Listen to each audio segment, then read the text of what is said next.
Salve, galera, meu nome é Daniel, eu tô aqui hoje com o Ed Batatão, que vai se lançar como candidato ao governo de Goiás pelo partido PQP, e nós também temos uma ilustre convidada chamada Michele Peçanha. Eu vou falar um pouquinho sobre a mim, mas antes eu queria falar sobre o tema que a gente vai abordar nesse primeiro bloco de hoje. Né? A gente vai falar, na verdade, de um super case de sucesso, uma empresa que está arrasando há mais de 30 anos, entendeu? Na verdade, é a empresa que é a maior produtora de orgânicos de todo o Brasil. Ela tem mais de 100 cooperativas, mais de 96 agroindústrias, mais de 1.900 filiais e mais de 1.400.000 associados. A gente está falando de quem, Ed? Você sabe? Da Igreja Universal? Não, a gente tá falando do MST, e esse é um dos motivos pelos quais a gente convidou a Michele Peçanha, porque a Michele Peçanha, ela é professora voluntária em assentamentos do MST. Ô Mi, conta um pouquinho aí sobre você, para todo mundo te conhecer melhor. Como o Daniel me apresentou, sou professora, né? Meu nome é Michele. Resido atualmente há mais de 20 anos aqui em Nova Iguaçu, que é a área metropolitana aqui do Rio de Janeiro, né? Quem serve a capital de mão de obra é a periferia, né, da área metropolitana. Mas eu venho do interior do estado, de uma cidade chamada Cambuci, do Noroeste Fluminense, componho aí essa grande parte desse nosso estado, que são de imigrantes, né, dentro do próprio estado, das áreas mais interioranas ou de outros estados do Brasil, né? Aqui, então, a gente tem uma forte presença do povo nordestino no nosso município. Então, eu faço parte aí de mais uma dessas pessoas, né, que vieram tentar a vida na cidade grande. Foi por aí. Foi assim que eu chego aqui em Nova Iguaçu e começo a trabalhar numa escola pública, em escolas públicas aqui da região da Baixada Fluminense. Trabalhei em Queimados, Nova Iguaçu e Caxias. E em Caxias, enquanto diretora de uma escola do campo, eu vi que aquela escola corria um sério risco de fechamento. E fui atrás dos nossos parceiros, né, para poder resistir a essa tentativa de fechamento. Né, por conta do número de alunos, né? A gente está na nossa sociedade capitalista, que número é o que vale, né? E a gente não pensa o contexto dos números, né? Então, foi aí que eu tive meu encontro feliz com o MST, né? Foi onde eu pude tomar conhecimento que existia um assentamento de reforma agrária na minha cidade, que é uma coisa também que não é muito divulgada, né? A gente meio que nem nós mesmos sabemos do nosso território. E aí me juntei com os bons, né? Que me ofertaram formação política. Então eu participei de segunda Enera lá em Brasília, ocupei lá o Ministério da Agricultura e assim, tem uma particularidade nessas formações do MST, porque ela é muito relacionada a vivências, né? A gente não escuta e não só lê, a gente também lê, né? Mas a gente vivencia. Então eu tive a oportunidade de estar em acampamentos lá na região do Mato Grosso, quando eu fui fazer o curso de Pedagogia do Movimento, e também tive a oportunidade de participar de uma ocupação do Ministério da Agricultura lá em Brasília, no segunda Enera, em 2015. Então, essas vivências trazem para a gente uma responsabilidade social que depois disso a gente não consegue mais se desvencilhar, né? E aí a gente entende na pele o que é o Estado burguês, o que é o movimento social, o que é a luta, né, da classe trabalhadora para a gente conquistar algum direito nessa sociedade que nós vivemos. É um pouco disso, assim, só para vocês entenderem como Michele foi parar nesse contexto da educação do campo, né, e do MST, e um pouco aí dessa minha experiência. E uma coisa que a Mi não falou sobre ela é que a Mi, ela é filiada do PT e se lançou como vereadora. Em que cidade mesmo que foi, Mi, que você se lançou? Exatamente. Como eu disse para vocês, né, isso vira meio que uma cachaça. A gente vai Mas qual foi a cidade? Qual foi a cidade aqui que você mesmo, em Nova Iguaçu. né? Aqui no Rio de Nova tá vendo? Iguaçu. Olha o que vocês perderam, Nova Iguaçu. Tá vendo só? Fica votando em miliciano aí, ó, o que acontece. Olha o que vocês perderam. Esse é o nosso grande problema, né? Esse é o nosso grande problema na política, que ainda existe uma cultura muito forte de compra de votos, troca de favores, de vereadores que dão uma consulta, né? E aí aquela pessoa, né, que enfim, precisava daquela consulta para sobreviver, é grato por ela pelo resto da vida. Isso é uma forma de compra de voto, né? Não tem a dimensão do que é o estado da responsabilidade desses nossos representantes, né? E aí eu me aventurei. Fui pro PT, mas já estive no PSOL, tive aí uma... Já foi minha irmã de partido, mas ainda é irmã de luta, né? Então é isso que importa, mais do que sigla, entendeu? É isso mesmo. Bom, gente, a gente trouxe a Michelle aqui hoje, né? Primeiro porque ela é uma linda, né? Vocês estão vendo que ela é muita preta aí, tá ligado? Muito, muito foda. Entendeu? E segundo porque ela tem todo esse histórico sobre a educação dentro de assentamento e tudo, né? E na verdade, eu queria parar um pouquinho antes da gente entrar nesse assunto e falar sobre o MST, porque na verdade existe muitos mal entendidos, muita desinformação a respeito do movimento, né? Que é um movimento que eu nunca atuei, nem participei de nada, nem nunca fui conhecer, mas é um movimento irmão do MTST, né, do Movimento dos Trabalhadores Sem Teto, né? Eu falo que é um movimento irmão porque é assim, a começo de conversa, a base jurídica que legitima esses movimentos é a mesma, né? A função social da propriedade, né? E a função social da terra. Então, na verdade, os mecanismos usados por esses dois movimentos, eles são parecidos. Eu fiz um vídeo sobre movimentos de ocupação, eu vou deixar o link lá na descrição. Nesse vídeo aí eu falo sobre como funciona a propriedade, a função social da propriedade, e a mesma coisa se enquadra no MTST, no MST, né? Porque, na verdade, o que acontece?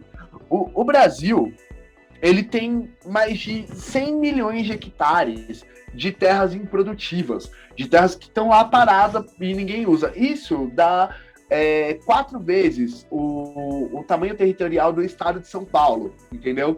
E aí é o seguinte, eu falo para você, meu amigo, né? Porque se diz que o MST, ele vai lá e toma a terra das pessoas, entendeu? Aí o seu tio lá que tem aquela chácara, né, fica com medo que o MST vai lá tomar a chácara dele. É uns negócios muito absurdos, né?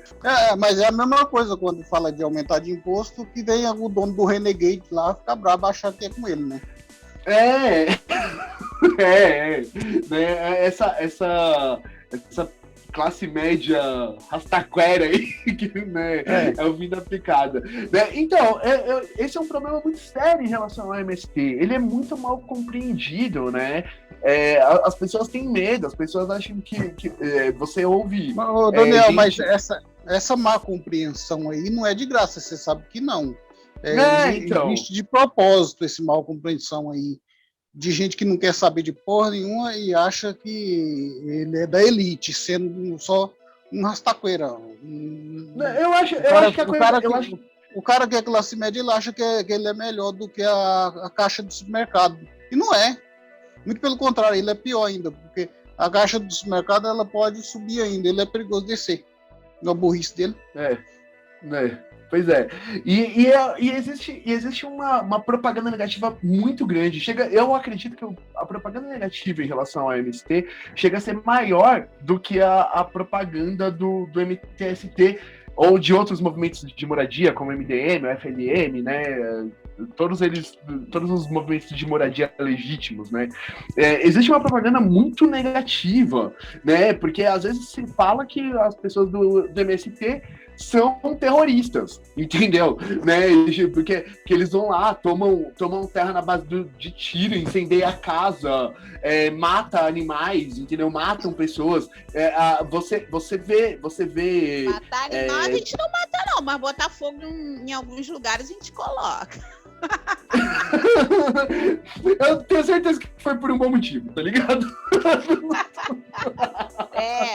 Agora entendendo onde é que nós colocamos fogo, né? E essa é a grande questão. Não, então, mas é uma simbologia, né? Aí, mas o que acontece é isso, né? Você pega mídias de extrema direita e elas vão fazer uma propaganda terrorista do MST de fato. E as mídias mais moderadas, né? As grandes mídias, eu falo das grandes mídias, tá, gente? Elas não desmentem essas coisas. Porque o MST, na verdade, ele é um movimento que ele é muito bonito, entendeu? O MST, minha gente, ele tenta pegar famílias do campo e reintegrar a terra. Porque é o seguinte, se a terra tá parada, ela não tá cumprindo a função social dela, entendeu? E se ela não tá cumprindo a função social dela, ela tem que ser ocupada. É assim que funciona, tá na Constituição. Não é a minha opinião, não é a opinião do MST, não é a opinião da Michelle. Tá num livrinho lá chamado Constituição de 88. É a opinião desse livro aí, entendeu? E é isso, né? Ô, Mi, por que você acha que os movimentos... Por que você acha que existe essa força, de fato, esse empenho em desacreditar o MST? Então, vamos lá. Existe uma cronologia, né? É importante a gente entender de onde surge o MST. O MST tem 35 anos, né? E ele vem nessa onda, né? Da saída da ditadura. Não que nós não tivéssemos esses movimentos de resistência, nós tivemos aí na década de 60, de 70. Aqui, pelo menos em Nova Iguaçu, nós tivemos grandes movimentos, até mesmo de guerrilha rural, de agricultor ter que botar a mão em arma para poder defender o próprio território de grileiros, né? O que são grileiros? São aquelas pessoas que vão lá no cartório, falsificam documentos e criam o próprio título da terra. Depois chegam naquela terra que os pequenos agricultores estão ali, né? E a gente tem a coisa muito da posse, né? Também, aqui também o território da posse, que é isso, né? A terra está improdutível, a gente entra, ocupa aquela terra, e aí você tem ali o seu sítiozinho, né? E do nada chega aí um grileiro, um proprietário com título de terra, dizendo que aquela terra é dele e que eles teriam que desocupar. Isso aí na década lá de 60, 70, a gente tem um histórico muito forte aqui na Baixada Fluminense, pelo menos, de agricultores que tiveram que pegar em arma para poder defender, né, a manutenção de estar na terra, né, de estar no seu território, na sua casa, produzindo o seu alimento. E aí, né, nós tivemos todo esse processo de repressão aí da ditadura, e quando a gente retoma a nossa frágil democracia, né, é importante dizer que nós somos um bebê ainda nesse quesito, né, a gente tem aí o surgimento do Partido dos Trabalhadores, né, juntamente com também a Igreja Católica, que naquela época era grande referência, né, na questão, era a igreja que mais se ouvia falar, né, que mais se tinha adeptos, diferentes do que a gente vive hoje em dia. Começou a se falar muito na teoria da libertação, né? Da libertação, exatamente. E tinha muito essa coisa da terra, né, dessa relação nossa com o planeta, com o ambiente, com a terra. E aí, através das pastorais da terra, que era uma coisa que inclusive a igreja, né, nesse período de luta dos agricultores, ela por muitas vezes, ela abrigou, né, esses agricultores aí que eram ameaçados de morte, que eram procurados pela polícia, inclusive, da época, né, porque aí eles estavam em terra improdutiva, né, sendo resistência, eles eram bandidos, né? Que esse é o nome que a gente dá para quem contraria essa legislação burguesa. E aí, por muitas vezes, a igreja teve que abarcar, né, essa coisa de proteção desses agricultores. Então, a partir disso, a gente na década de 80 começa a se surgir, né? O Partido dos Trabalhadores, a gente toma consciência que não basta só a gente a gente está em sindicato pleiteando alguns direitos que a gente precisava ocupar esses lugares de poder, né? Ocupar essa grande configuração de tomadas de poder. Então a gente começa a criar essa consciência política, né, muito forte nesse período, né? E junto a isso surge esse movimento que também advém dessas comissões pastorais da terra, né? Que está muito próxima ali do camponês, né? Essa teoria está muito próxima ali do camponês, e o MST surge se desvencilhando, né, das questões dessa igreja, né? Então a gente surge desse movimento.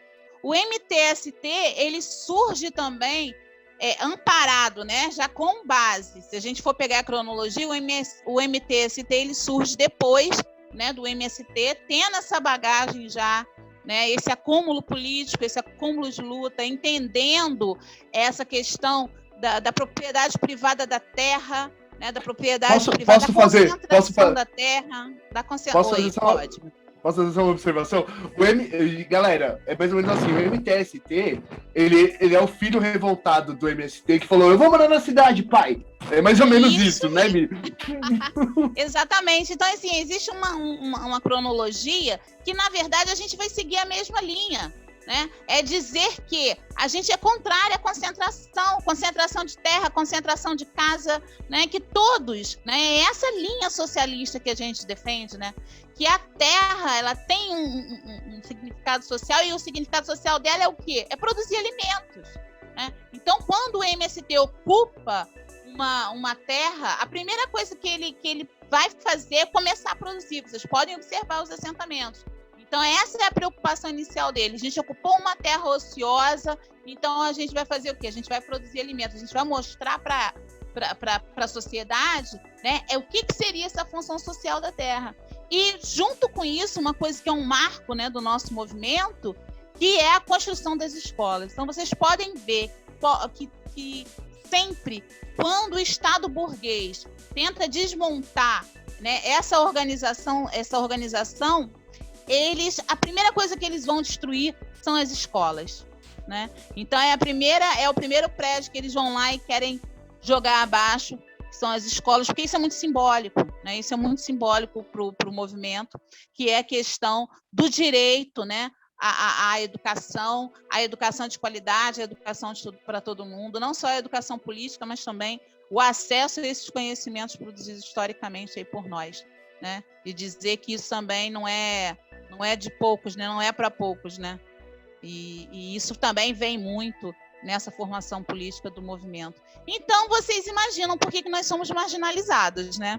Um movimento social que diz para o pobre, que diz para o camponês que ele tem acesso que ele tem direito à moradia, e que isso está lá na Constituição, e que ele tem direito à terra, que ele não precisa ficar trabalhando lá de meeiro, ou precisa ser simplesmente uma pessoa que vai lá, trabalha, produz, e no final das contas tem que dividir lá com o cara que é o proprietário da terra, que é só o proprietário, não trabalha, não faz nada, mas tem que dividir lá o fruto do seu trabalho, né? Então você imagina o que é, o quanto revolucionário é isso, dizer para o pobre, né, para o oprimido, né, para o massacrado por esse sistema, que ele tem direito à casa e ele tem direito à terra. Esse é o fim do mundo, né? E aí a gente vai ver as grandes mídias associadas aí aos grandes proprietários de terra, trazendo esses conceitos justamente para que a gente tenha essa visão aí poluída do que é a luta, né? Do que é a luta por direitos. E uma coisa também que eu queria muito assim frisar, que nessa minha audaciosa aí da política, assim, o quanto que conceitos básicos para gente. Quer ver? Direita e esquerda, as pessoas não se veem como esquerda, as pessoas não se veem como classe trabalhadora. É uma coisa muito louca, assim, né? E com essa coisa do empreendedorismo, essa coisa do trabalhar por conta própria, as pessoas sim, né? É uma coisa assim, eles distorcem a questão da distorção do nome. É muito impressionante. As pessoas elas têm uma...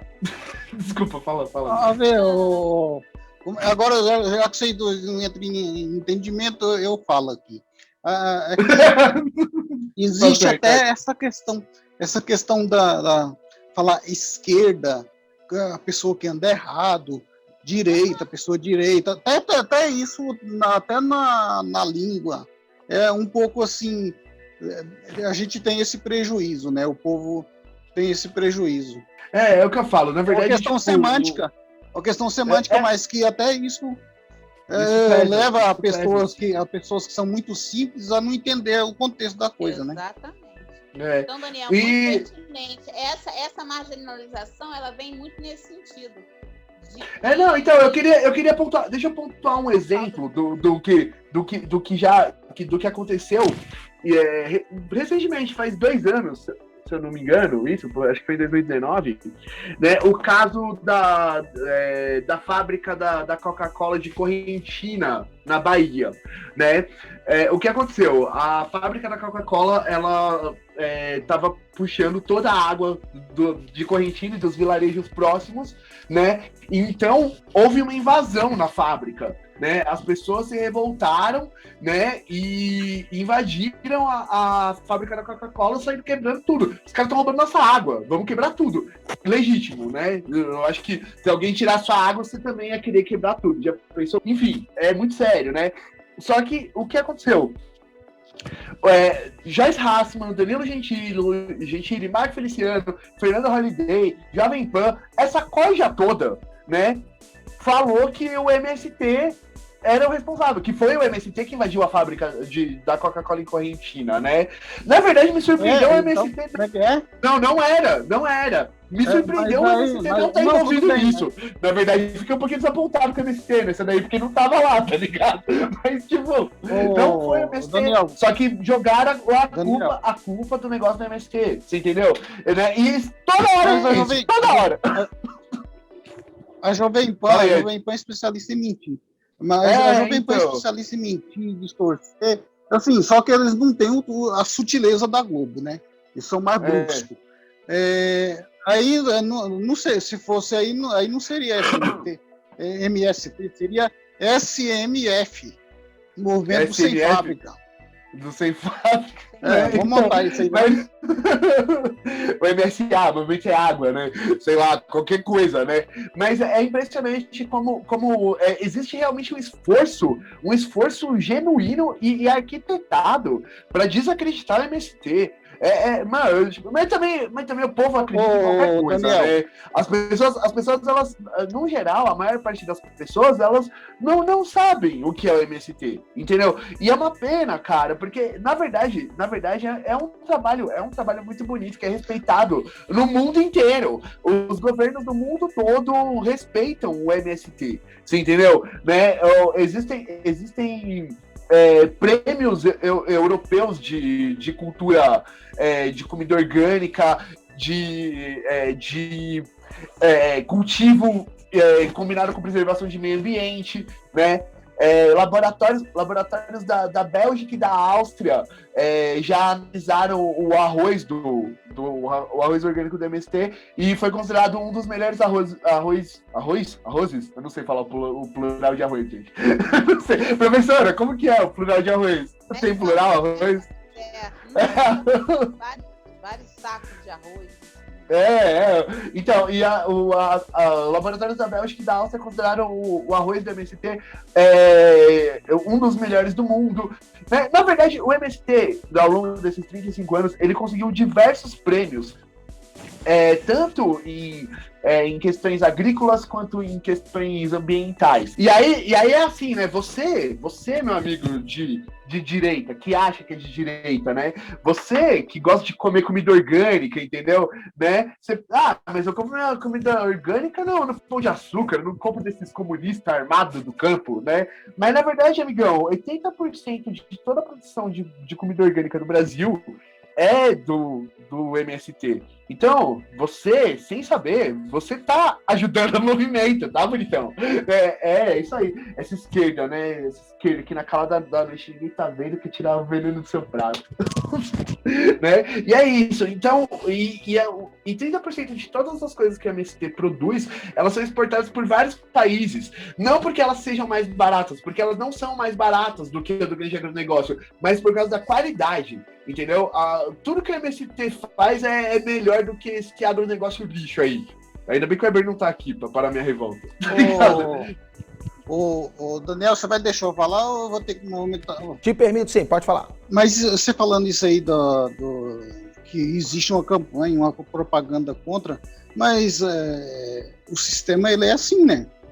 Qualquer coisa que coloque em risco questionar o sistema, ele reage dessa forma aí. E a mídia está na mão de quem? De gente que é milionária, gente que é muito rica e que não... da elite rastaquera, né? E não está afim de dividir nada. Inclusive, seria inclusive melhor para a economia funcionar se tivesse uma divisão maior. O Brasil é o único país do mundo que não tem reforma, que nunca teve reforma agrária. E a reforma agrária foi feita nos Estados Unidos, por exemplo, até para que o país pudesse crescer.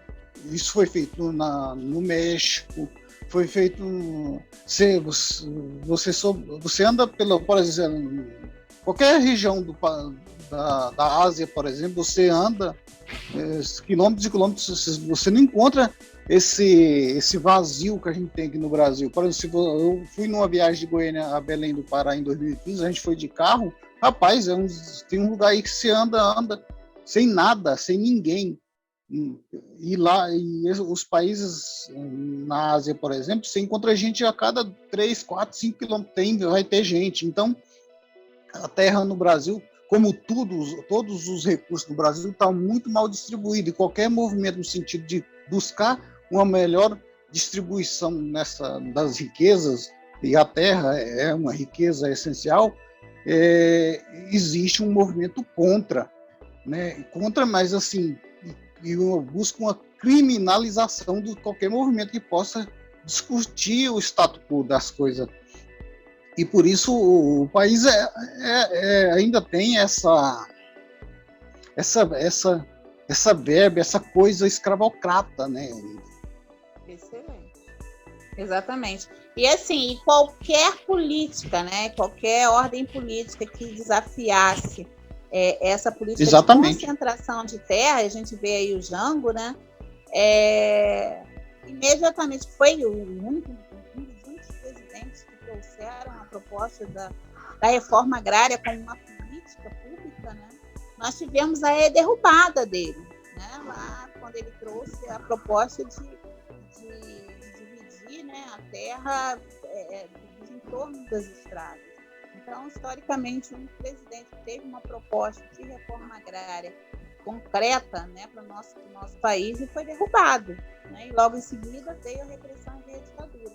E dizer que o que a gente tem é um pouco, né, dessa divisão de terra, ela é feita sim, ela é feita na base da ocupação, da luta e da organização popular, né? Então, isso nós não conquistamos, inclusive, uma das nossas críticas ao nosso governo, o PT, né, que a gente aguardou ansiosamente que essa linha da reforma agrária viesse junto com o governo e o Lula foi muito devagar, né, nesse quesito, né? Então é uma crítica. Mas aí é o seguinte, essa coisa da política pública, mas não ir no cerne da situação, né? Porque não adianta você nessa sociedade capitalista e compensatória da divisão, né, das migalhas, porque é isso que a gente tem, né? As políticas públicas que a gente conquista, diante da grandiosidade do nosso país, da riqueza que o nosso país nada mais é do que migalha, né? Por isso que a nossa luta é pelo socialismo, né? É isso, a gente defende que esse socialismo ele vai advir quando a gente começar a entender e partir da reforma agrária como uma política de governo. E que aí as coisas têm grande possibilidade de a gente derrubar esse capitalismo aí de concentração. O governo do Lula também é o seguinte, eu acho que o Lula fez o que pôde também, porque ele teve que manter a linha do conciliamento, né? Buscar uma certa reconciliação para poder governar, porque ele teve que fechar os olhos para a corrupção do PSDB e para continuar governando, ele teve que fazer muitas concessões, porque o poder não está concentrado só na mão da esquerda, né? E o povo vota muito mal, e o povo costuma, por desconhecimento, ignorância, estupidez e um monte de coisa mais, o cérebro cozido e por aí vai tudo, o povo vota muito contra seus próprios interesses sem saber, porque o povo é ludibriado, enganado e passado para trás, né? Então, eu acho que o Lula, mesmo fazendo assim, mesmo tendo um tom bem, o Lula fez um governo de centro. Mesmo assim, olha o que inventaram para cima dele, né? Exatamente. Então, eu acho que a reforma agrária popular é uma das coisas que a gente precisa tá conhecendo e tá falando em todos os espaços que nós ocuparmos, sabe? Eu acho que é o início dessa quebra desse capitalismo que a gente tem aí, que é o capitalismo da morte, né? A gente está vendo bem como que é nessa pandemia e o fato dessa concentração de terra, né? Ter como principal objetivo a exportação de grãos, porque é isso que a nossa agricultura, que esse agronegócio promove no nosso país, né? De fato, é a exportação de soja para abastecer a China, lá, os porcos lá da China, né? Para depois a gente importar os porcos da China, né?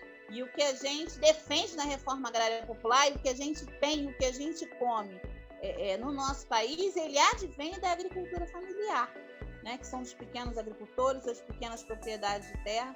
Então, vocês imaginem como que a gente... E uma coisa também que a gente precisa bater muito no momento que a gente está vivendo, que é a questão da volta da fome, né? Então, vocês imaginem se a gente fosse um país com menos concentração fundiária e se nós tivéssemos aí mais agricultores familiares produzindo comida, se a gente ia passar por esse tipo de problema. É incoerente. E aí as pessoas falam, não, porque então... produzindo o quê? Comida pra gente? Só fazer uma observação. Só uma observação, Mi. Quando começou essa alta dos alimentos, né, que foi acho que em outubro, setembro do ano passado, também tem vídeo sobre isso, tá no canal, galera, depois eu vou deixar linkado aí, né? Quando teve essa alta dos alimentos, o MST, ele começou a vender arroz basicamente a preço de custo, pra galera não, porque chegou a 40 conto um pacote de arroz, né? E a gente foi buscar, aqui em casa a gente foi numa loja, né, do MST, porque o MST ele tem lojas. Eu não lembro, fica na Zona Sul aqui em São Paulo, mas eu não me lembro o nome da loja. Aí a gente foi lá comprar arroz, porque, 40 conto arroz é embaçado, né, ideia? E o MST tava lá, galera, não, mano, ninguém vai passar fome nessa porra não, tá ligado? Então, gente, respeitem o MST, ele é um movimento que ele é lindo, gente, sabe? E se você acha que o MST é terrorista, é isso, é aquilo, entenda isso que a Michelle tá falando, tá? Ela tá falando que, assim, o MST é uma luta por direitos, e quando você luta por direitos aqui nesse país, você vai ser retaliado. Agora, o MST, eu acredito que existem 2 pontos que fazem com que ele seja um alvo maior disso tudo. O primeiro deles é que ele é o primeiro grande movimento por luta de direitos pós-Constituição de 88, né? Então eles colocou uma mira, colocou um alvo na testa do MST, entendeu? E o segundo ponto é que o MST, ele ocupa a terra aí na Baixada Fluminense, lugares onde são ocupados, mas ele também ocupa terra lá perto de Cabra do Norte, lá onde é terra de ninguém, você entendeu? E eles estão muito longe para que a gente que mora nas grandes cidades entenda realmente o que eles fazem. Eles são distantes da gente, entendeu? E isso torna mais fácil essa propaganda negativa que é criada. Mas tem que usar o nosso programa aqui para divulgar isso. Eu sei, mas não pode falar disso. Porque a mídia esconde, Uma das primeiras coisas que os assentados fazem assim que eles ocupam algum lugar é construir uma escola, né? A gente sabe disso, né? Eu, Ed, você, provavelmente que tá ouvindo esse vídeo, né? A gente sabe disso de ouvir falar, né? A gente vê isso em matéria de jornal, a gente ouve notícia aqui, notícia ali, em algum outro canal do YouTube, né? Mas hoje nós temos muita sorte, porque hoje nós estamos aqui com a Michelle Peçanha e ela tem uma experiência prática nisso tudo, né? Ô, Mi, como é que funciona isso de criar a escola, né? Como que você, tipo, como eles constroem a escola? É uma escola igual a nossa? É diferente? Como que você chama professores para participar? Como que é a parada toda? Então, esse assunto é o assunto que me traz a militância, né? E que me aproxima muito do movimento. 1.2, né? Também, como a gente estava falando, né, as questões da produção de alimentos com vida, enfim. Nós tivemos uma grande conquista, o MST, pensando nesse formato, né? Porque é isso, nós estamos levando famílias, né, para um território rural, né? Então, a preocupação é que esses filhos desses camponeses tenham acesso à educação. Então, uma das nossas máximas, enquanto educação do campo, é educação que é direito de todos, educação do campo, direito de todos e dever do Estado. Então, ele inicialmente, ele cria o seu espaço, né, educacional e com uma proposta pedagógica própria. Isso é muito importante. A gente não reproduz, a gente faz uma crítica a esse modelo de educação, né, desse modelo de educação única, e a gente vai defender que esse território, né, que o campo, que nós temos um projeto também educacional para os nossos filhos, que não é baseado na disputa, que é baseado na solidariedade, que é baseado na diversidade, no respeito à terra, né? Toda essa lógica contrária a toda essa lógica dessa escola tradicional que nos oprime, né? Que é uma fala muito recorrente aí do Paulo Freire, que é isso, que é essa escola, esse formato de escola de obedece, né? De passividade, essa educação bancária que você senta, ouve como se você não tivesse nada a construir junto. Então a gente constrói escola, né? O movimento tem essa prática de construir escola e dizer que nós temos uma proposta pedagógica para essa escola, mas que a manutenção dessa escola, ela tem que ser feita pelo Estado. Então ele tem que pagar os seus educadores, né? Ele tem que pagar os seus trabalhadores, né? Mas só que a proposta educativa, né? A proposta político-pedagógica daquela escola, ela vem junto com um acúmulo do movimento. A gente constrói uma escola e a gente luta para que o Estado a mantenha. A gente diz que é dever do Estado manter essa escola. Só que as questões pedagógicas, as escolhas desses professores, né, é ainda um grande impasse, mas existem assentamentos que têm a possibilidade que os estados, né, que os municípios possibilitam o movimento a escolher os seus profissionais de educação, né, com afinidade a esse projeto educacional do movimento, e tem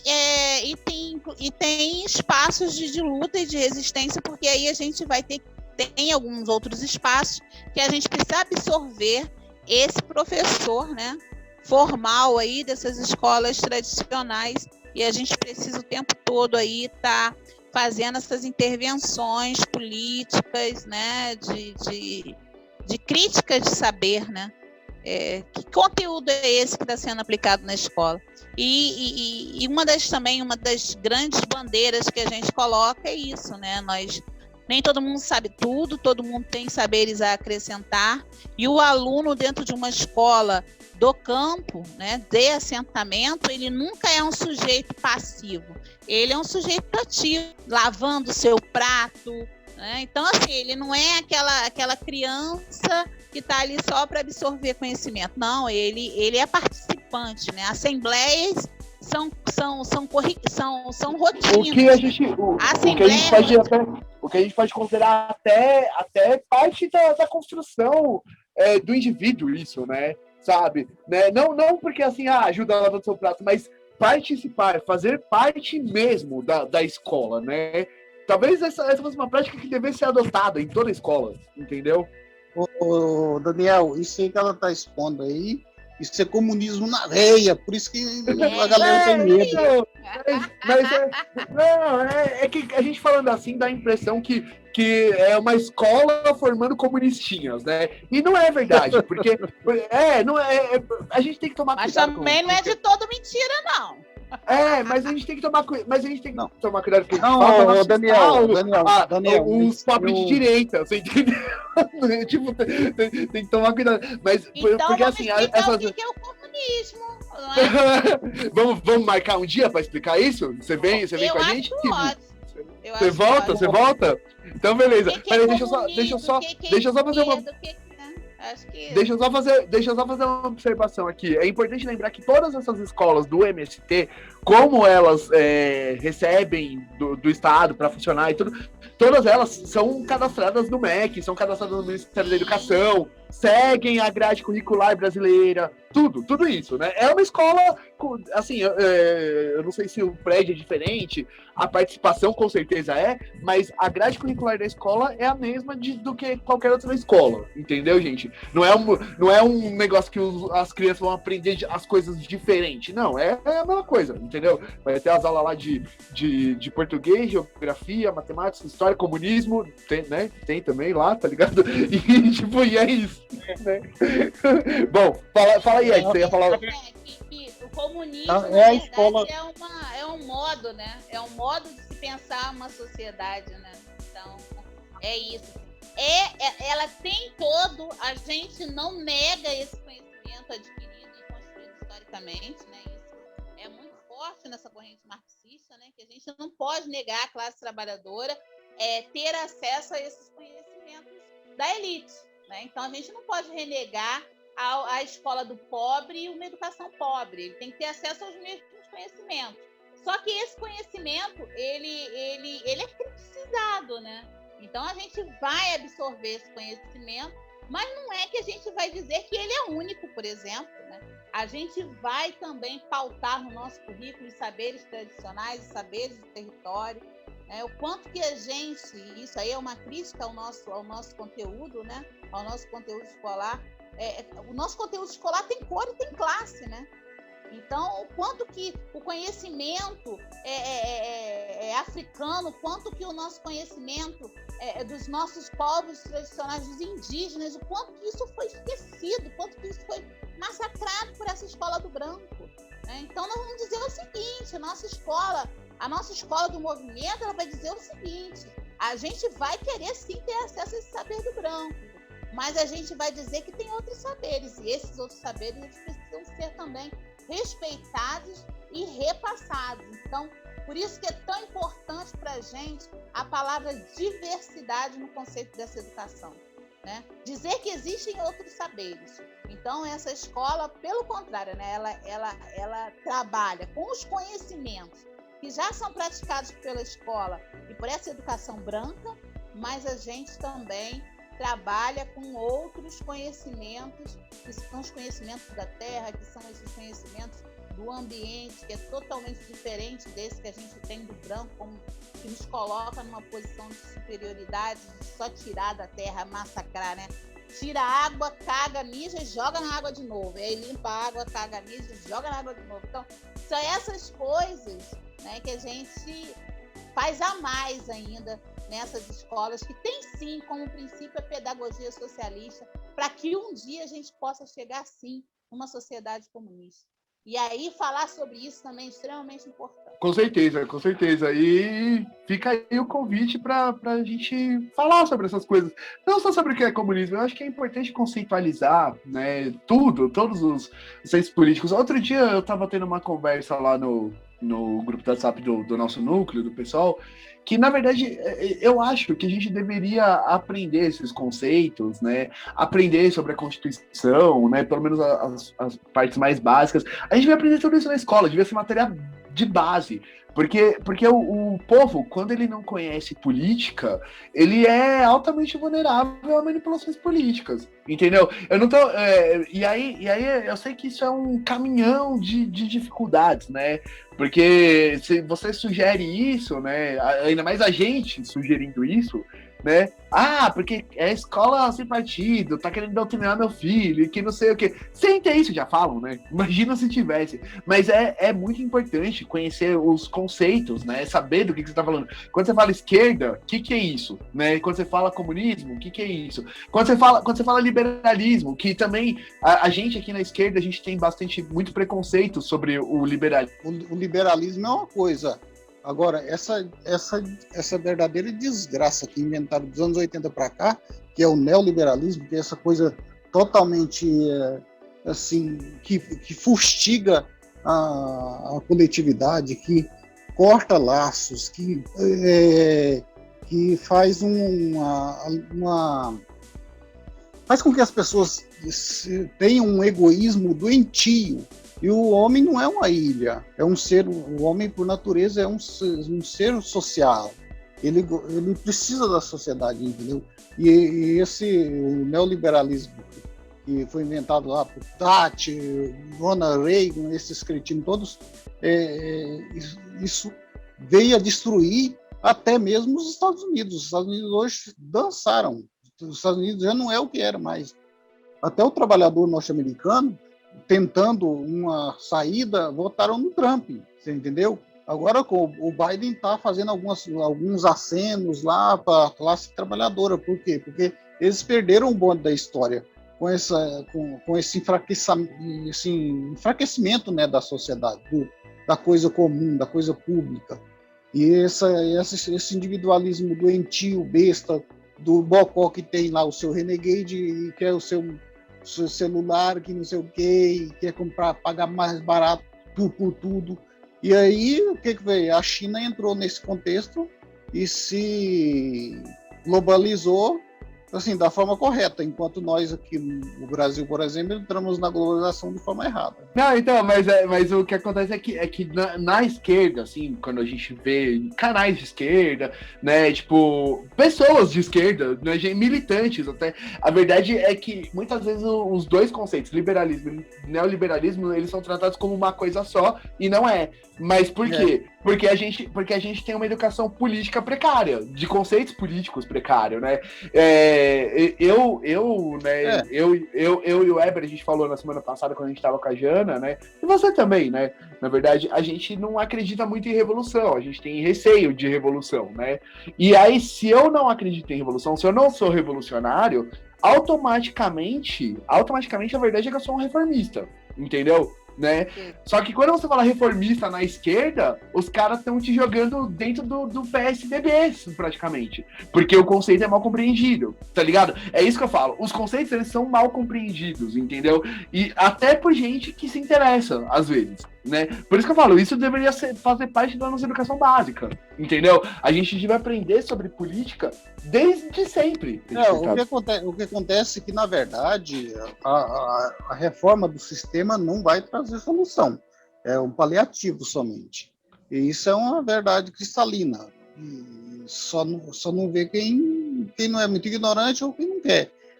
Agora, a questão como eu disse já para você, eu acho uma vez, que tão estúpido você querer eliminar as leis de mercado, quanto você querer eliminar o Estado, entendeu? A força do Estado. Ou a China, mesmo com todos os erros da China, eles estão levantando o país. Mas por quê? Porque o Estado está no comando, o Estado está puxando. O Estado é o que manda, não é banco que manda igual aqui. Aqui quem manda é banco. Quem tem a última palavra é banco. Então, mas em última instância, o poder econômico, que é o que comanda tudo, é o poder bancário, né? No mundo ocidental inteiro. E a China, isso não. Só uma observação sobre o que você... Me parece que a China inventou o modelo. Agora, é preciso de ajustes, como tudo, né? Porque a China é uma ditadura. Só uma observação sobre o que você disse. Você fala que as reformas, elas vão simplesmente manter as coisas como elas são. Eu discordo disso. Por exemplo, se você fizer uma reforma agrária, a Mia acabou de falar, a reforma agrária, ela mudaria diversas coisas. E é uma reforma. A reforma tributária, que está sendo estudada, vai mudar diversas coisas. E é uma reforma. Você não vai fazer uma revolução para ter a reforma tributária. Você não vai... Você não vai fazer... Você entendeu? É isso, são reformas. Entendeu? Não, né? Então, e aí, só que a forma como você falou é justamente como geralmente a esquerda encara o que é reformismo. Entendeu? Esse é o ponto, né? Eu acho que a gente tá fugindo um pouquinho do tema. A gente não vai falar sobre educação lá nos assentamentos.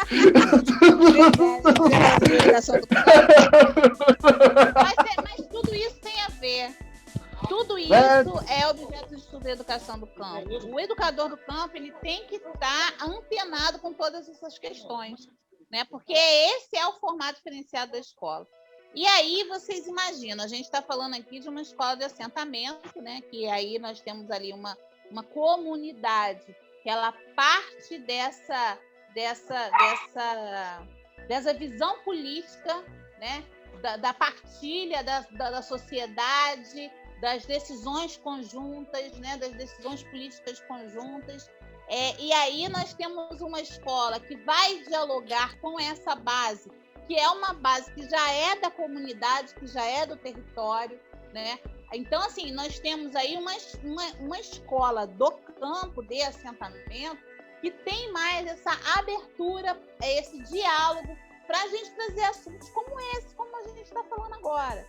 Agora, vocês imaginam aquelas escolas que não participam, que não têm essa consciência política, mas que estão localizadas no interior do Estado.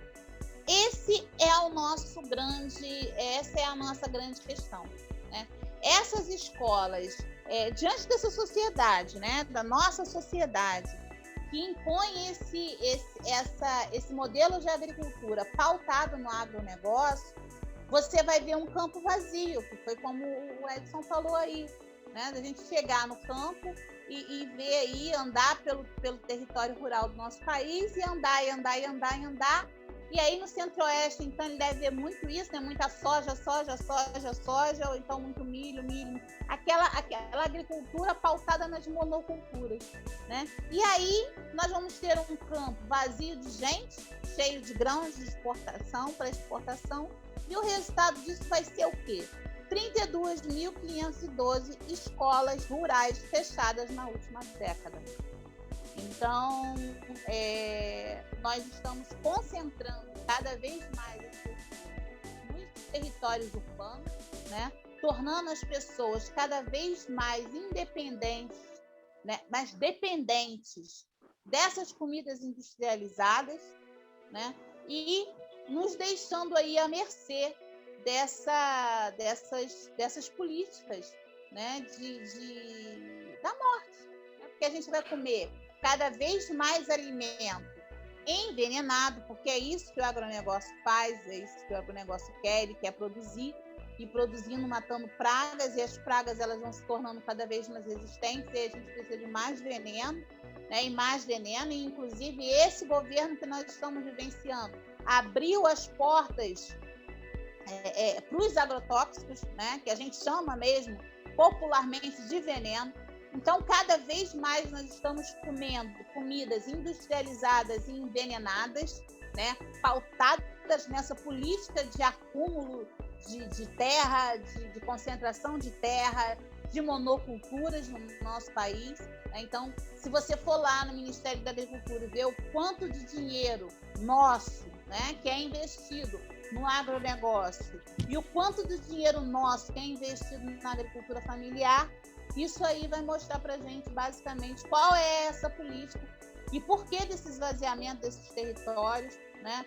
E aí, quando a gente fala, né, de quanto que nós somos manipulados, tem muito a ver com essa escola precarizada, né? Com esse currículo precarizado, com esse formato de educação bancária que a gente vivencia, né? E quem trabalha em escola, quem vivencia em escola, eu não sei a idade de vocês, mas assim, eu não sei se vocês lembram, mas a criação de um grêmio na escola é um grande incômodo. A criação de um grêmio, mas olha o quanto potente que é isso, né? O quanto que a gente se indignar com o que nos é imposto e com o que nos descontenta, o que não nos como é que eu posso dizer? Que não nos atende, né? Que não nos completa, que não nos respeita. Além disso, ainda nos escraviza, né? Exatamente. Então, assim, o próprio Grêmio, dentro dessa formatação dessas escolas tradicionais, essa escola branca e opressora, ela já é muito mal vista. Aí vocês imaginam, as crianças estão ali aprendendo a obedecer, né? Que é uma palavra que chega a me arrepia dos pés da cabeça, é uma palavra que eu abomino totalmente, né? E se você uma política também muito pautada no erro, né? onde se valoriza muito mais o erro do que o acerto das crianças. Então, aquela criança ela vai se tornar uma adolescente que não se vê parte constituinte e sujeito ativo da política e das decisões do nosso país, que vai deixando esse buraco, que vão ser ocupados aí pelos ócios, né? Pelos famosos ócios da sociedade. Se você é passivo, se você está ali naquela situação contempladora, você vai acumulando aquela energia e vem lá os mitos, né? As igrejas que vai confortar aí um pouco, né? Essa alma que necessita de um conforto, digamos assim, ou de uma atividade, né? de uma ação, né? E aí você vai ver aí a igreja ocupando esse papel, né? De que ali você é valorizado. Você vem de uma escola onde, né, de uma família que passa por diversas privações, de uma escola que você não tem direito à voz, né? E aí você tem aí depois as compensações, né? Enfim, os tráficos da vida e onde a gente vai perdendo tantas nossas juventudes e infância. E aí a gente tem a educação do campo. A educação do campo, ela vem muito nesse olhar, né, com esse olhar diferenciado para a educação, totalmente diferenciado do que a gente vivencia no modelo de escola, né? Nós somos ali, as crianças são sujeitas ativas e participantes do processo educativo, né? E não é uma ilha, né? A escola nesse formato não é uma ilha, mas a gente institui isso como modalidade de ensino, né? E aí a gente tem aí como ganho aí no governo do PT, a gente conquista isso, e isso é uma modalidade, assim como a EJA, como a educação de jovens e adultos, como a educação especial, como o EAD, são modalidades de ensino. Nós temos a modalidade de educação do campo, que vem dessa luta, né, dos movimentos sociais da terra, e a gente reforçar que não é só o MST, né, a gente tem outros movimentos sociais, tem o MPA, que é o Movimento dos Pequenos Agricultores, movimentos atingidos por barragens, tem a própria CPT que permanece nessa discussão, né, nessa Constituição. O que é a CPT? É a Comissão Pastoral da Terra. É a Comissão Pastoral da Terra. Ah, tá. Que agrega, continua agregando junto, né? É o pai e a mãe lá do MST, né? Da onde a gente meio que sai. Conclui, desculpa. Eu queria fazer uma pergunta. Eu sei, na verdade são duas perguntas, né? Como funciona o cadastramento da escola, né, junto ao Ministério da Educação, né? E a segunda pergunta, esse cadastramento, né, nas escolas, ele foi dificultado depois do governo Bolsonaro? Então, nós não... O processo de reforma agrária, a luta pela reforma agrária, a construção de novas escolas nesse governo Bolsonaro, ele não existiu, né? Ele diz abertamente, né, nos programas, nessas pautas de governo, que é nenhuma terra a mais para reforma agrária nenhuma, né? Ele criminaliza esse movimento. Então, a gente, nesse momento, o que nós tínhamos, que era um departamento no MEC, né, que era a SECADI, que era a Secretaria da Diversidade, e aí incluía todas essas modalidades diferenciadas dessa escola padrão, né, que é a educação quilombola, a educação indígena, a educação do campo, aquelas questões da inclusão. Então, ele deixa eu até pegar aqui, que eu até estou construindo isso, né, como uma das questões, o que o Bolsonaro fez com a gente, né? Ele tira essa Secretaria de Educação Continuada, Alfabetização e Diversidade, né, para se tornar uma Secretaria de Modalidades Especiais. Quer dizer, a gente tem um governo que ele é totalmente contrário à palavra diversidade, né? Ele acredita aí na monocultura de alimentos, na monocultura da educação, né? Então, é uma das coisas que ele faz. E também o nosso tão querido Pronera, né? Que aí o nosso governo do PT, dentro dessa perspectiva da educação do campo, a gente não diz que a gente quer somente educação básica nos nossos assentamentos. A gente diz que a gente quer ocupar o latifúndio de saber. E e a gente quer camponês dentro da universidade. Né? Então, nós temos aí, foi criada, né, no governo do PT, esse PRONERA, que seria o Programa Nacional de Educação no Território de Reforma Agrária, que é possibilitar, né, cursos específicos de agronomia. A gente quer o camponês agrônomo, a gente quer o camponês veterinário, a gente quer o camponês advogado.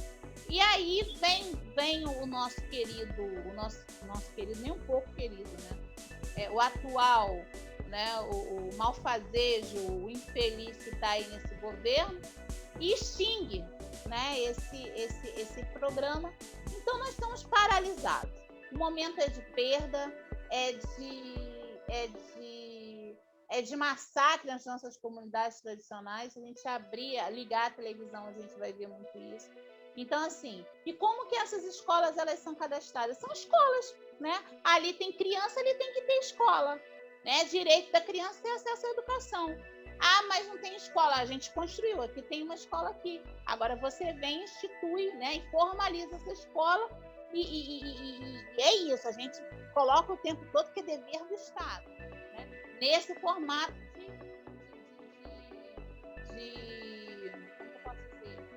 de planejamento dentro desse assentamento, né? Então, existe isso. E ainda existem as escolas itinerantes, né?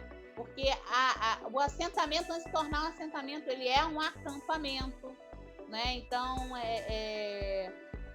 e aí, né, como você ainda não tem isso ainda instituído, né? Aquela terra ali instituída, então você ainda está em processo de conquista. Então, essa escola, ela vai mudando de lugares, né? Isso é muito comum no sul do país.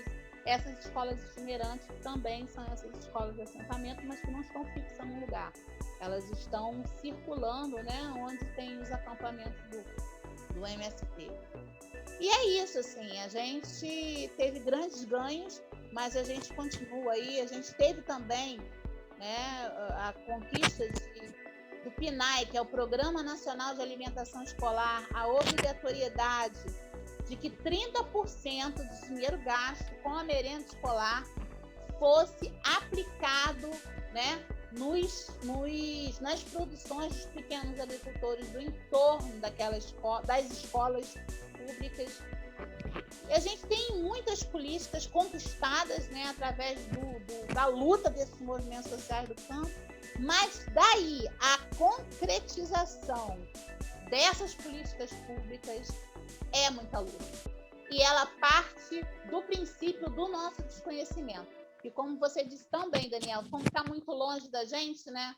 A gente, não, tá longe, não é? Né? Não é problema meu, né? Não é nem questão. Tá agora, e a gente vê o quanto que, se a gente tivesse uma sociedade diferenciada e que a coisa do MST fosse nossa também, né? A gente ia perceber que isso aí é problema de todos nós. Pois é. E não é nenhuma questão de você pensar, isso daí é problema do MST. Você nem pensa que o MST existe. Geralmente as pessoas só vão lembrar que o MST existe quando algum filho da puta da extrema-direita fala que eles são terroristas. Entendeu? Ninguém nem pensa no MST. Eu acho que a gente precisava falar muito mais sobre o MST. O tempo todo a gente devia estar falando sobre o MST. Porque é uma luta bonita. Eu acho que a gente tem que falar de reforma agrária. Então, eu sou reformista de cabo a rabo. Você não tem ideia. Eu sou totalmente a favor de todas as reformas. Reforma agrária, reforma tributária. Daniel, reforma esse canal aqui que tá uma coisa caótica. Então, eu falei isso no último vídeo, né? Deixa eu contar pra mim.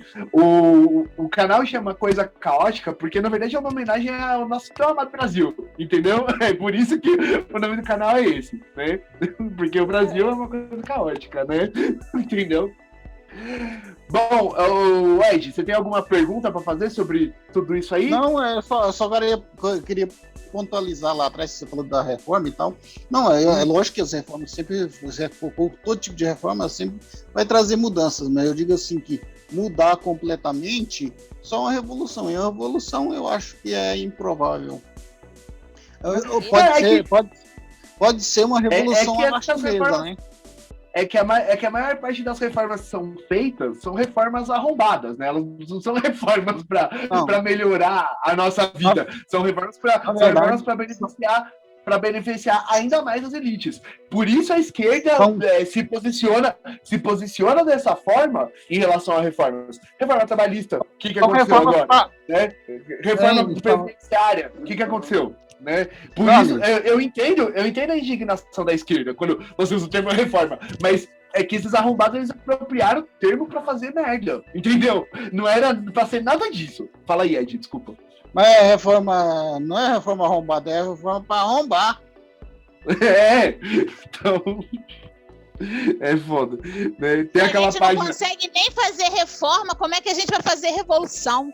Eu acho que são processos evolutivos. E quando a gente diz reforma que favoreça a classe trabalhadora, não esse capital aí nojento que a gente vive. Olha o latido da Bebel aí, concordância. A Bebel é a pastão da rebelião, mano. A Bebel é muita treta. Ai, beleza. Bom, você tem mais alguma coisa pra contar pra gente legal sobre o MST? Conta uma história aí. Senta que lá vem a história. Vou contar então a história da ocupação, né? É uma história minha, né? De vivência dentro do movimento. Fomos lá, né? Fomos um grupo aqui do Rio de Janeiro, né? Saímos no ônibus, a viagem daqui a Brasília é um dia, uma noite quase, uma viagem que nunca acaba e chega num determinado momento, é isso que o Edson colocou, né? É uma estrada reta, né, Edson? Que nunca tem fim e é uma planície que você não sobe, não desce morro, faz uma curva. Então é uma viagem bem cansativa de ônibus. Fomos lá ficar 5 dias, né? E aí os momentos das plenárias, né, coletivas, aqueles painéis com aqueles revolucionários da Revolução Russa, Marx, enfim, Engels, ai meu Deus, eu não vou lembrar dos nomes, né? Mas aqueles revolucionários, né, russos e tal, discutindo as questões, né, nas grandes plenárias, pequenas, com os processos de místicas, que são as coisas mais lindas que a gente tem dentro do movimento também, é um processo educativo, que traz essa coisa da espiritualidade, né? Essa coisa de você se entender parte, né? Então, tem esse movimento místico, introdutório, que faz a gente muito também, é muito educativo, muito didático também nas dinâmicas pedagógicas do MST. E aí teve o grande dia, que foi o dia da marcha, né? Que também é uma prática dos movimentos, né? Que são as marchas por direitos, marcha em luta por direito, que é onde a gente vai conquistar essa visibilidade, né? E aí essa marcha dos educadores, né, do segundo encontro nacional dos educadores de reforma agrária em Brasília. O trecho não era um trecho muito grande, era dentro da esplanada mesmo. E aí você vai, a gente ia, né, em cada ministério, a gente tinha ali as místicas, as lutas. Em frente ao Ministério da Educação, a gente foi lá, colocou a nossa mensagem nas paredes do Ministério da Educação, fizemos as nossas místicas, né, contrária a essa educação repressora e tal. Passamos em frente ao Ministério da Justiça, os indígenas foram lá também, mandaram ver o seu recado, que é essa coisa, né, da relação do capital com o ambiente. E aí nós íamos chegando próximos do Ministério da Agricultura, né? Passamos ali em frente ao palácio e fizemos a curva. E nós, no dia anterior, nós já estávamos vendo que já estavam se organizando um grande ato. Mas, né, professora da escola básica, eu, né? Então, o nosso ato, de repente, é isso, né? Era que se repetisse essas místicas em frente e tal. Mas aí você via, de repente, um grande silêncio se fez. O silêncio que precede o esporro. Rapaz, quando a gente fez aquele silêncio, os grupos foram se formando e aí tinha toda uma organização, porque essas ocupações elas são extremamente planejadas, né? E aí o grupo da blusa preta foi se colocando, né, em seus lugares estratégicos e de repente a gente escuta: corre, rapaz! São os 3, 5 minutos que você vê a sua vida por uma Greta, você fala assim, você tá correndo do quê? E aí a galera da frente, né, que é isso, você imagina, professora, velho, eu tô rindo aqui. Aí você, do nada, você tá ali cheio de seu patriotismo, eu toda paramentada de MST, corre! E junta todo mundo, aquele não sei o que lá, e você vai pra frente, daqui a pouquinho vem um batalhão de choque, daqui a pouquinho tem gente lá dentro do Ministério da Agricultura, e aí quebra uns armários e faz umas pichação, já faz uma mística, e aí vem o batalhão de choque, aí já tem um povo, já tem uma galera que vai bater no batalhão de choque, aí já tem a galera da saúde pra acolher os necessitados que passaram mal do coração. Eita porra! Eu só pensei assim, eu enorme de gorda, né? Eu só pensei assim, vou colar nos professores universitários, qualquer coisa eu tô com eles. Vai levar menos porrada, né? Vai levar menos porrada. Aí, Mônica Molina, aí eu lembro da Mônica falando assim, a Mônica é professora da UNB, né? Uma das nossas referências da educação do campo, enfim. Aí eu lembro dela falando assim, a gente não pode parar. Né? E todo mundo tentando correr de acordo com a sua velocidade, né? Que é tudo ali.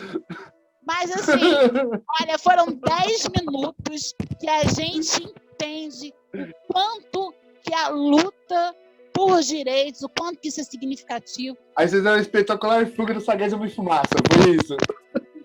Pois é, rapaz, mas assim, depois eu xinguei horrores, né, a nossa representação aqui do Rio de Janeiro, porque é muito simbólico essas atividades práticas de vivência, sabe? É muito mais educativo, e isso você leva para a vida toda. E ali você vê muito o que é a figura do Estado. Né? Nada é como ser perseguido pela polícia, pra você entender que você tem que ser de esquerda, tá ligado? É foda, velho. É levar porrada, é ver o que é isso, né? A figura do Estado nas nossas vidas e o quanto que a gente reproduz isso nas escolas. E o quanto que a gente tem que ir lá, sabe? Na semente do negócio. E eles fazem isso, né? Esse projeto de escola sem partido, o quanto que isso é preocupante para as classes dominantes. E aí eles vêm com esses embrólios de que a gente vai ensinar a fazer sexo, negócio do gay, da mamadeira de piroca. Isso é tudo embrólio. O que eles não querem é que o pobre entenda que ele tem que lutar pelos direitos deles. Eles não querem que a gente chegue para a escola e fale assim, vocês têm direito, meu povo. Que a gente, mas nosso direito não está sendo respeitado, peraí que a gente tem os caminhos a fazer. Mas pelos caminhos legais não estão sendo respeitados, vamos ocupar a Secretaria de Educação, vamos para a porta da Secretaria de Educação, vamos fazer vigília. Então isso incomoda, né? Isso incomoda. E aí a gente vê exatamente o lado, né? E aí a gente reforça muito, o lado do nosso Estado, o lado que nós estamos, e que para conquistar direitos, né? Direitos, para conquistar políticas públicas e direitos humanos, né? O direito a gente ser humano e direito a ter as mesmas coisas que todos, né? O bendito do comunismo, que está longe dele, mas essa é a nossa utopia, né? O quanto que isso a gente precisa mesmo arregaçar as mangas e ocupar alguns lugares, quebrar alguns lugares e botar fogo em alguns lugares. Porque é assim, às vezes é desse jeito que a gente vai ser ouvido. Quando acontece... Daniel, fala. Tá me escutando? Fala. Tá me escutando? Eu tô ouvindo. Ela falou de botar fogo em alguns aí, quem sabe você consegue o Ricardo Salles como aliado aí. Então... Nunca na mata. Mas quebrar os vidros de banco, tá com os pneus, assim, de alguns lugares simbólicos de opressão. Tá com dó de vidraça, leva as vidraças pra casa, irmão. Não é não? E aí... estátuas, né, que homenageiam... Duque de Caxias. Devia derreter todas. Essas estátuas, jogar tudo no chão.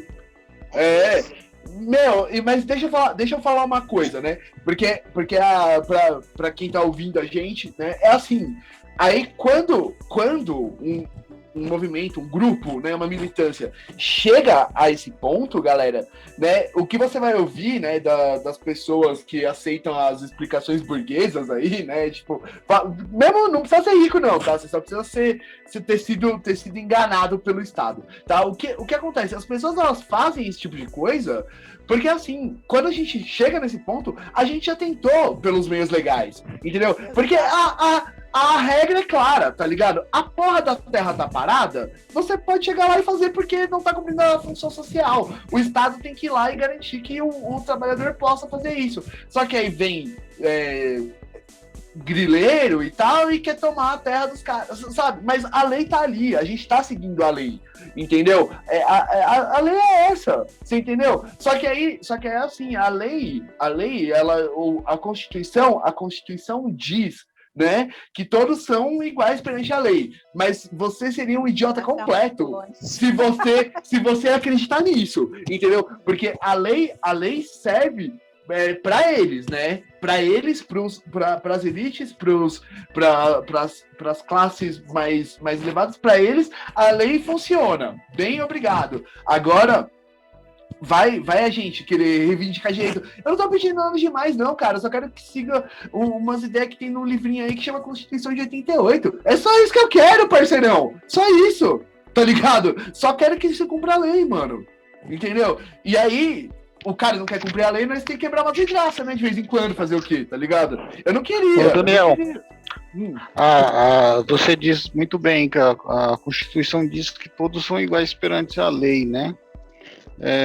Mas todos são diferentes de acordo com o dinheiro que tem, né? Então. Mas isso não tá na Constituição, entendeu? Tá ligado? Né? Assim, só uma dica, então, para vocês aí nessa coisa caótica que vocês fazem. Trazer sempre a bandeira da reforma agrária popular, né, como um caminho para isso. E quando a gente fala, Daniel, em função social da terra... Está escutando, né, senhor editor? Que é produzir comida, alimento, né? Sim, então é exatamente. Isso, essa é a função social da terra, produzir comida pra gente. Gente! Não para o porco da China. É isso aí. Importante frisar. Primeiro a nossa barriguinha, depois o porco da China. Não, e por favor, primeiro a barriguinha das crianças da África, das crianças da América Central, né? E depois, se pá, o porco da China, né? Porque o porco da China, isso é outra história, né? Isso é outra conversa. E nessa nova política, uma grande política de titulação da terra. O que significa isso, né? A gente está falando na nossa reforma agrária, o camponês, né, o agricultor, ele tem acesso a produzir naquela terra, ele tem um título de concessão. Não diz que aquela terra é dele, mas que ele pode usufruir daquela terra por 100 anos, por 99 anos, as suas famílias e assim por diante, né? Se ele continuar cumprindo essa missão de fazer essa terra ser produtiva, ele está ali naquela terra. Mas isso não dá a ele direito de vender essa propriedade, entendeu? Certo. E agora o que o nosso presidente está fazendo? Dando titularidade, dando posse a esse agricultor a terra. E o que isso implica? Ele pode vender a terra dele. Então aí você dá aquele agricultor o título de posse da terra dele, que possibilita que ele possa vender aquela terra, né, para os grandes fazendeiros. Então a nossa reforma agrária popular está aí correndo sério risco e a gente precisa estar muito antenado em relação a isso. O INCRA tem feito isso, né? E é isso. Essa política que a gente tem, né, da questão da privatização, ela vem muito nesse pé. Primeiro, você dá ao camponês aquele título de terra, mas tira completamente as possibilidades dele fazer aquela terra ficar produtiva. A terra é uma merda, né? Ele tem que trabalhar ali com os meios, lá nos primórdios, com a sua enxada, com a sua foice, com caramba 4, não dá nenhum tipo de possibilidade de acesso a esses meios tecnológicos. E aí vem um cara, né, igual os brancos quando chegaram aqui com os nossos indígenas, e mostra aí algumas vantagens, né? Mostra dinheiro vivo para aquela pessoa que para ter um pouquinho tem que suar muito a camisa, e aí nosso território de reforma agrária tão batalhado, né, tão pouco e tão batalhado, ainda está correndo risco aí de virar, se tornar parte. Não, isso se for assim, né? Se for do jeito que você está falando, ainda é menos ruim. Agora imagina só, em quantos lugares lá em Pirassununga de Volta Dentro, lá no Brasilzão do fundo, né? Quantos pequenos agricultores vão ser forçados na base da bala a vender as suas terras, né? Então não é só isso, porque o cara viu um dinheiro, ele vai querer vender. Ele pode ser forçado a vender, entendeu? Gente, o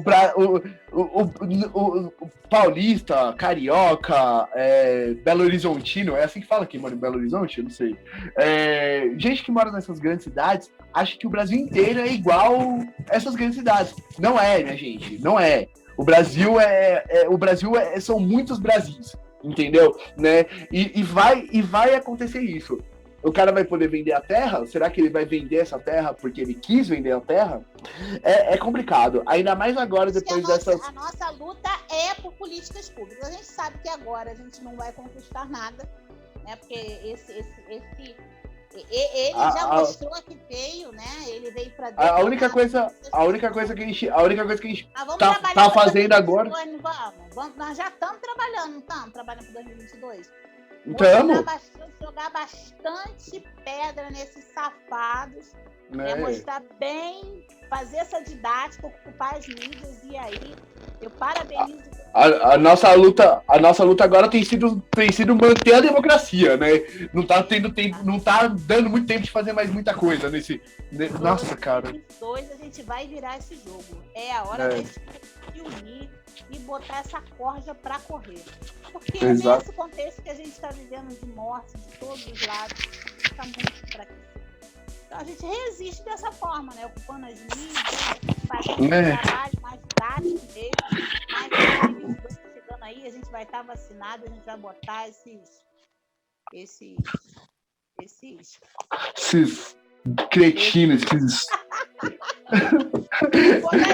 Jogo pra correr. É isso aí. Bom, gente, a gente recebeu aqui a Michelle Peçanha, né? Vocês viram, ela me encanta, ela é maravilhosa, ela é comunista, entendeu? Ela é muita treta, tá ligado? Né? E foi muito legal, né? Ela prometeu que vai voltar com a cara dessa pra ensinar pra gente o que é ser comunista, entendeu? Ela prometeu, não prometeu, Ed? Você ouviu, não ouviu? A gente foi embora, foi dar comida pra Bebel, eu acho. Bom, e é isso, gente. Então tá, se inscrevam no canal, compartilhem o vídeo com seus amigos, né? Manda sua ideia nos comentários e não se esqueçam, a compaixão é nossa aliada e o ódio é nosso inimigo. Falou, valeu!